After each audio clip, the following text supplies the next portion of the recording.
একটা দৃষ্টান্ত মনে পড়ল। আমাদের রাজস্থানে একজন শিল্পপতি ছিলেন, শেঠ। শেঠ মানে যারা কোটিপতি, শিল্পপতি। কিন্তু ভগবানের ইচ্ছায় তার কোনো সন্তান ছিল না। লক্ষ লক্ষ নয়, কোটি কোটি ডলারের মালিক। তো তিনি একদিন কি করেছেন, হরিকথায় গিয়ে বসেছেন। রাজস্থানে জয়পুরে হরিকথা হচ্ছে। হরিকথা শুনতে শুনতে পাঠক, দেখুন ভাগবতে আসলে কি হয় জানেন, যদি খুব শ্রদ্ধা নিয়ে ভাগবতে এসে বসেন, আপনার মনের যে প্রশ্নগুলো তার উত্তর ভাগবতের মধ্যেই মীমাংসা এসে যায়। দেখবেন যা যা মনের জিজ্ঞাসা ওগুলো না বলতেই ভাগবত প্রকাশ করে দেন, যদি শ্রদ্ধা থাকে। তো উনি বসেছেন, ওনার তো কোনো সন্তান নেই, এত বিষয় সম্পত্তি একাই। উনি মনে মনে শ্রদ্ধা চিত্তে হরিকথা শুনতে গিয়ে শুনলেন, যার কেহ নাই গোবিন্দ আছে তার, যার কেহ নাই তার গোবিন্দ আছে। তুমি যদি তাকে পুত্ররূপে ভালোবাসো, সে তোমায় পুত্ররূপেই মনোবাঞ্ছা পূর্ণ করবে।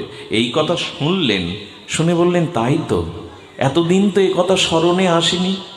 গোপালই তো আমার পুত্র হতে পারে, আর তিনি তো ভগবান, তিনি তো কাউকে বঞ্চনা করেন না। এই মনে করে গোপাল বিগ্রহ আর সেই গুরু আশ্রম থেকে প্রাণ প্রতিষ্ঠা করে ঘরে এনে রেখে দিব্য আরতি, দিব্য ভোগারাদি, দিব্য তাকে চকলেট দান, তাকে উপহার আদি এনে সাজাতে লাগলো, অর্চন করতে লাগলো। একাকী তো, সন্ধ্যা আড্ডা দিতে অনেক বন্ধুরা আসে।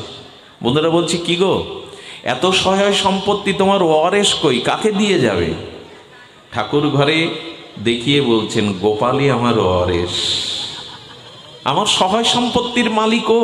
বলে, এটা তো মুখে বলছো। বলে, কালকে উকিল ডেকে উইল করে দিয়ে যাব গোপালের নামে।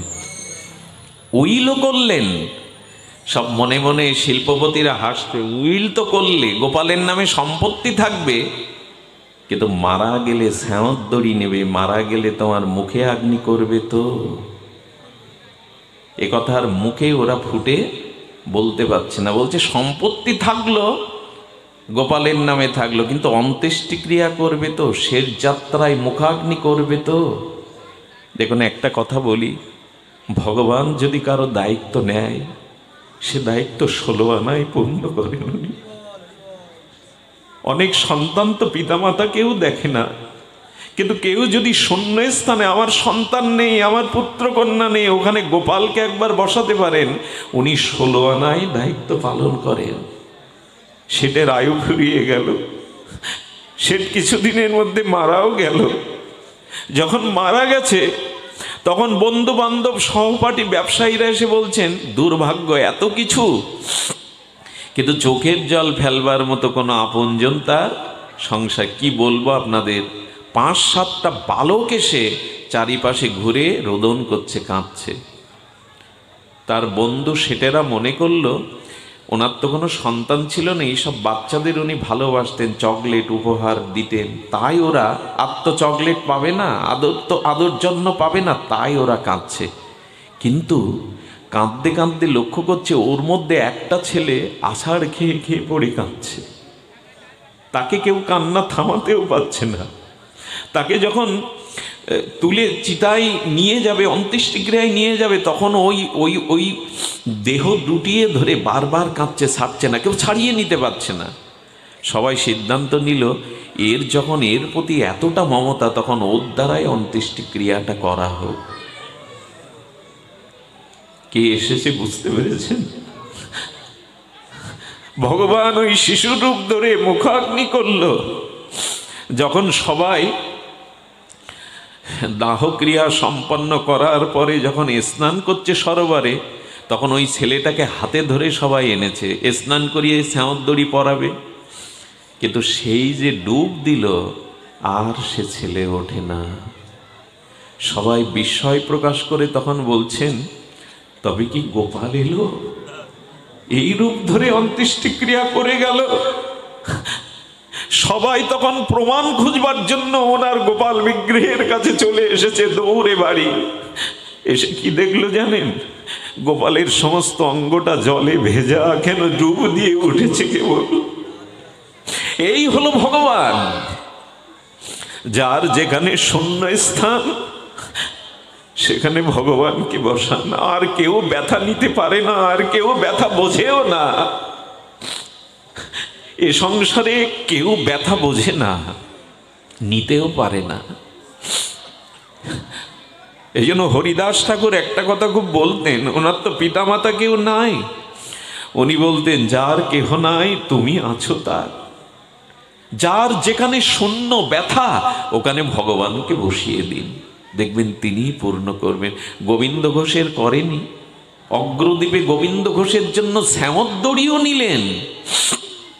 শ্রাদ্ধের দিন এই রাজস্কর্ম ভগবানের করতে হয়, ভগবান এসে পুরোহিতের সামনে বসে মন্ত্র পড়ছেন, স্বয়ং গোপীনাথ।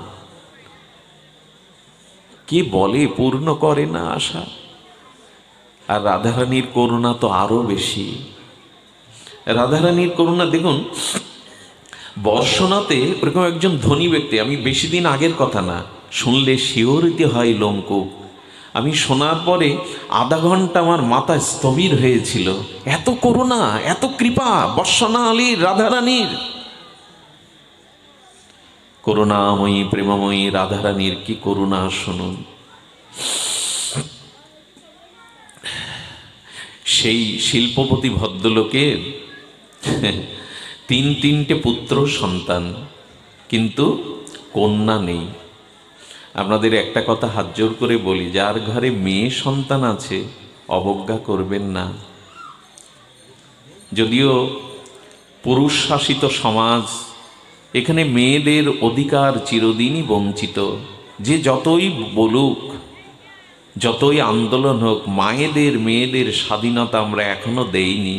তাদের যোগ্য মর্যাদা এখনো আজ মর্যাদায় আসীন হয়নি। আমি বলি কি, 10টা পুত্র পিতামাতাকে যতটা ভালো না বাসে, জানবেন বেদ ও শাস্ত্রে উপনিষদে বলেছে একটা মেয়ে ততোধিক বাবা মাকে ভালোবাসে। তার একটা প্রমাণ শুনবেন। যাদের ঘরে পুত্র সন্তান আছে, মনে পড়ে 1-2 গ্লাস জল কখনো আপনাকে না বলতে এগিয়ে দিয়েছে, কিন্তু বাড়ি গেলে মেয়েটা জল এনে দাঁড়ায়, বাবা জল খাও। জানেন, আমিও তো সংসারী, আমার নিজের ছেলে আছে, একটা মেয়েও আছে। ওর মা মাঝে মাঝে বলে, মেয়েটা ঘুমের মধ্যে থেকেই ঠেলে উঠে বলে, মামা বাড়ি এসছে, বাবা বাড়ি এসেছে। 10 বার জিজ্ঞাসা করে, বাবা বাড়ি এসেছে। ছেলে কিন্তু একদিনও প্রয়োজন ছাড়া এ কথা জিজ্ঞাসা করে না মাকে, মা বাবা বাড়ি এসছে। বিয়ের পরে কোনো সম্পত্তির ভাগ না নিয়ে যখন চলে যায়, শুধু মা বাবাকে চরণে প্রণাম করে বলে আশীর্বাদ করো, কোনো সম্পত্তির ভাগ চায় না। কিন্তু পুত্ররা তো বাবার বিরুদ্ধে মামলাও করে দেয়। এই জন্য মেয়েরা পিতামাতাকে যতটা ভালোবাসে, এই জন্য যার মেয়ে নাই না, তার সংসার জীবনে অনেকটা শূন্যতা কাজ করে। এই জন্য কন্যা সন্তান ওই বর্ষনার শেঠের নাই। তো বর্ষনার মন্দিরে, রাধারানীর মন্দিরে এক বাবাজি পাঠ করতেন। পাঠের পরে চরণে প্রণাম করে বললেন, বাবা আমার জীবনে একটা শূন্যতা আছে, একটা ব্যথা আছে, আমার কোনো কন্যা নাই। 3টে পুত্র, বিয়ে দিয়েছি, বৌমাও ঘরে, কিন্তু মেয়ে নাই। বাবাজি মহারাজ হেসে বললেন, তোমার জন্ম বর্ষনায়, রাধারানীর আবির্ভাব ভূমি বর্ষনায়, বর্ষনায় জন্ম গ্রহণ করে রাধারানীকে মেয়ে ভাবতে পারোনি এখনো? লাডলি রাধারানী তো তোমার মেয়ে। ঘরের থেকে রাধারানীর একটা পট এনে বলছেন, এই নাও, আজ থেকে ঘরে আসনে বসিয়ে একেই কন্যার মতো, মেয়ের মতো আদর যত্ন করবে। এই তোমার মেয়ের যে শূন্যতা, অভাব দূর করবে। সেই যে আসনে বসালো, সেই যে লাডলিকে বসালো, তাকে কত কি এনে দেয়। কত সকালবেলা যাওয়ার সময় পূজা আরতি দিয়ে, আর লাডলি আমি আসছি মা এই বলে বলে চলে যায়, আবার এসে চকলেট দেয়, আবার তাকে আদর যত্ন করে, পূজা আরতি করে। 1 বছর ধরে চললো এটা। কিন্তু বৃন্দাবনে, বিশেষ করে বর্ষনায়, মায়েরা মেয়েরা হাতে চুড়ি পরতে খুব ভালোবাসে। স্বর্ণ অলঙ্কার পড়ুক আর না করুক, 2 হাত ভর্তি ওদের চুড়ি থাকতেই হবে। এই যে ব্রজবাসী মায়েদের, মেয়েদের ওইটা একটা সংস্কার ওদের। তো ওনার 3 পুত্রবধূ আছে, প্রতি মাসে একজন চুরিওয়ালা ফেরিওয়ালা ওই বাড়িতে বৌমাদের চুরি পরিয়ে যায়, প্রতি মাসে নতুন নতুন চুরি পরে, আর যাওয়ার সময় ওই শেঠের দোকান থেকে চুরির মূল্য নিয়ে যায়। আজ সেই চুরি পরার দিন। আজ সেই ফেরিওয়ালা চুরিওয়ালা সে বাড়িতে এসে যখন 3 বৌমাকে ওই চুরি পরিয়ে দিয়েছে, রাধারানী ভেতর থেকে বিগ্রহরূপী মনে করছে, আমিও তো এই বাড়ির মেয়ে, আমারও তো চুরি পড়তে স্বাদ হচ্ছে, কি করব, আমিও তো এই বাড়ির মেয়ে।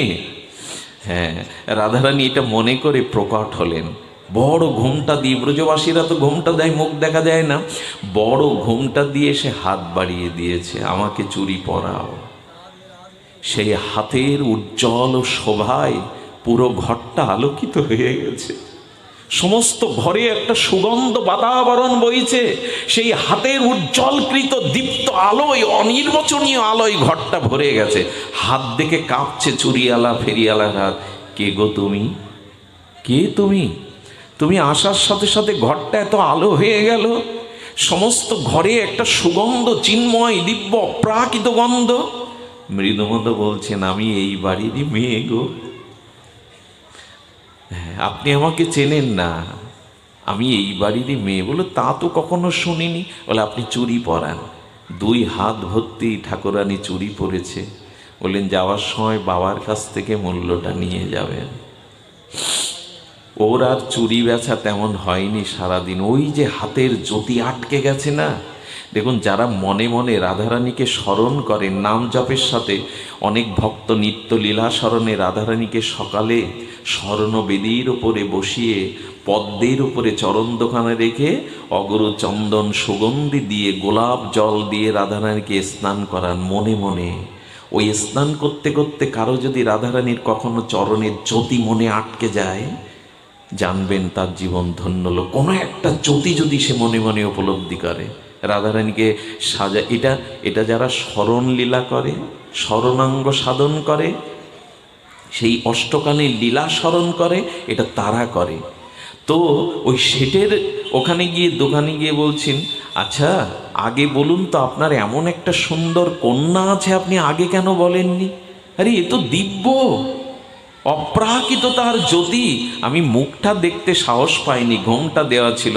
তবে আজকে 4 জনের চুরির মূল্য দেন, আপনার মেয়ে চুরি পড়েছে। সঙ্গে সঙ্গে উনি বলছেন, আপনি ভুল করছেন, আমার তো কোনো মেয়ে নাই, আমার তো কোনো কন্যা নাই। আমার বৌমাদের সাথে, আচ্ছা কোনো আত্মীয় যদি এসে থাকে, আমি কল করছি, দাঁড়ান, আমার আত্মীয় এসে পড়তে পারে। বৌমাদের কাছে কল করে বলছে, কোনো আত্মীয় কি এসেছে? বললো, না বাবা, আসেনি তো। বললেন, আপনার তাহলে ভুল হয়েছে, পাড়ার কেউ আপনার কাছ থেকে পড়ে গেছে। আচ্ছা মূল্য আমি দেব, তবে আমি শুনি আগে কে পড়েছে, কালকে মূল্যটা নিয়ে যাবেন। আহারে, কি করে বর্ণনা করি বলুন তো কথাটা। রাত্রে এসে যখন শেঠ ঘুমিয়েছে, তখন ওই তন্দ্রাচ্ছন্ন চোখে রাধারানী প্রকাট হয়ে মাতার কাছে এসে বলছে, বাবা আজও মেয়ে বলে স্বীকার করতে পারলে না আমায়? তোমার ঘরে যে একটা মেয়ে আছে, আজও স্বীকার করতে পারলে না? তবে কেন ঘরে এনেছো, কেন আদর করো, কেন লালডি বলে ডাকো, কেন মেয়ে বলে স্বীকার করো আমায়? আজও তুমি ভাবতে পারলে না, স্বীকার করতে পারলে না তোমার একটা ঘরে মেয়ে আছে? একটু ভালোবাসা ভগবানকে দিন, তিনি পূর্ণ করে দিয়ে দেবেন।